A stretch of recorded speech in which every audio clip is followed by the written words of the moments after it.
विनेश फोगाट के मेडल ना जीतने पर आखिर क्यों खुश हुए बृजभूषण। सभी को नमस्कार, मैं हूं आपके साथ पलक सिंह और आप मेरे साथ देख रहे हैं द न्यूज नाउ। हरियाणा में अगले महीने विधानसभा चुनाव है। चुनाव से पहले बीजेपी नेता बृजभूषण शरण सिंह ने विनेश फोगाट पर गंभीर आरोप लगाए हैं। बीते दिन विनेश और बजरंग पुनिया कांग्रेस में शामिल हुए थे। बृजभूषण शरण सिंह ने बताया है कि विनेश और बजरंग पुनिया को लेकर ये कहा गया कि कांग्रेस के षड्यंत्र का वो चेहरा रहे हैं, मेन सोर्स रहे हैं, जिसे दीपेंद्र हुडा और हुडा परिवार ने उनके खिलाफ रचा था। उन्होंने दावा किया है कि कांग्रेस का ये षड्यंत्र अब बेनकाब हो चुका है और इसीलिए वे कोर्ट से बेदाग और साफ सुथरे साबित होंगे। अब आपको बता दें, साथ साथ बृजभूषण ने यह भी कहा कि उन पर लगाए गए सभी आरोप झूठे थे। बृजभूषण ने यह कहा कि उन पर यौन उत्पीड़न का झूठा आरोप लगाकर फंसाने की कोशिश की गई, लेकिन अब ये साजिश सबके सामने आ चुकी है।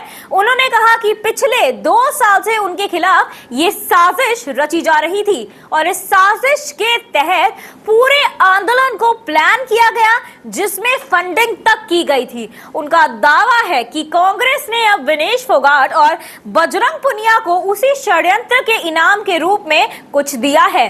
बृजभूषण ने विनेश फोगाट को सवाल करते हुए कहा कि अगर उन्होंने वाकई में छेड़छाड़ की होती तो विनेश को उसी वक्त उन्हें जोरदार थप्पड़ लगाना चाहिए था। उन्होंने ये तक कहा कि विनेश ने कांग्रेस के षड्यंत्र का हिस्सा बनकर ये साबित कर दिया है कि वो उनके साथ मिली हुई हैं।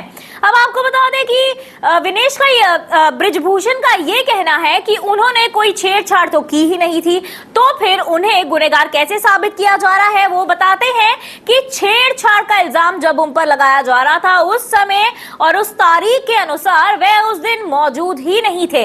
उन्होंने दावा किया है कि उस वक्त वो सर्बिया में थे और 2 दिन लखनऊ में, जिसका पुख्ता सबूत उन्होंने कोर्ट में भी साबित किया था। अब आपको बता दें कि ये भी उम्मीद जताई जा रही है कि इन सबूतों के बेसिस पर शायद से उन्हें इंसाफ मिलेगा और सच्चाई सामने आएगी।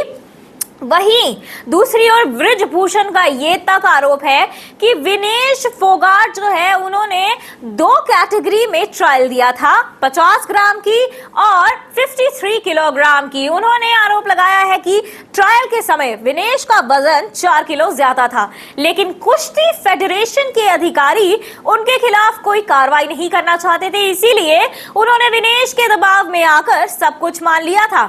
उन्होंने ये तक कहा, बहुत बड़ा स्टेटमेंट है ये, कि मलाल नहीं है उन्हें इस बात का कि विनेश ओलंपिक में गोल्ड नहीं जीत पाई, क्योंकि उन्होंने दूसरे सभी खिलाड़ियों का हक मारकर वहां पहुंचने की कोशिश की थी।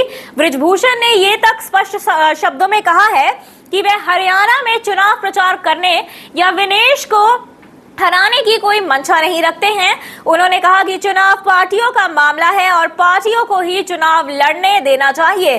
जैसा कि हम सब जानते हैं कि विनेश और बृजभूषण का ये मामला जो है बहुत ज्यादा चर्चाओं में आया था, जहां उन पर यौन उत्पीड़न का इल्जाम लगाया था विनेश ने, जिसे लेकर काफी ज्यादा रैलियां हुई, जिसे लेकर काफी ज्यादा अनशन हुए। लेकिन अब ये मामला सामने आने पर, बृजभूषण के इल्जाम उन पर लगाने पर, ये देखना होगा कि कोर्ट किसके फेवर में फैसला करेगी। तब तक के लिए बने रहे द न्यूज नाउ के साथ। धन्यवाद।